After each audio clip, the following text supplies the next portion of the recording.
ছিন্নপত্র থেকে একটি চিঠি পাঠ করছি।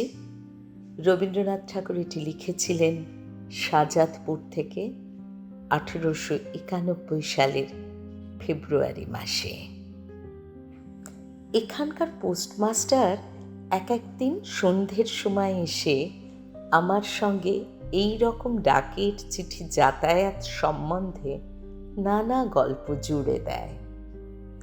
আমাদের এই কুঠিবাড়ির একতলাতেই পোস্ট অফিস, বেশ সুবিধে, চিঠি আসবা মাত্রই পাওয়া যায়।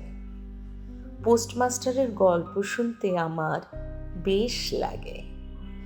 বিস্তর অসম্ভব কথা বেশ গম্ভীরভাবে বলে যান। কাল বলছিলেন, এদেশের লোকের গঙ্গার উপর এমনই ভক্তি যে এদের কোনো আত্মীয় মরে গেলে তার হাড় গুঁড়ো করে রেখে দেয়। কোনো কালে গঙ্গার জল খেয়েছে এমন লোকের যদি সাক্ষাৎ পায়, তাহলে তাকে পানির সঙ্গে সেই হাড় গুঁড়ো খাইয়ে দেয়, আর মনে করে তার আত্মীয়ের একটা অংশের গঙ্গা লাভ হলো।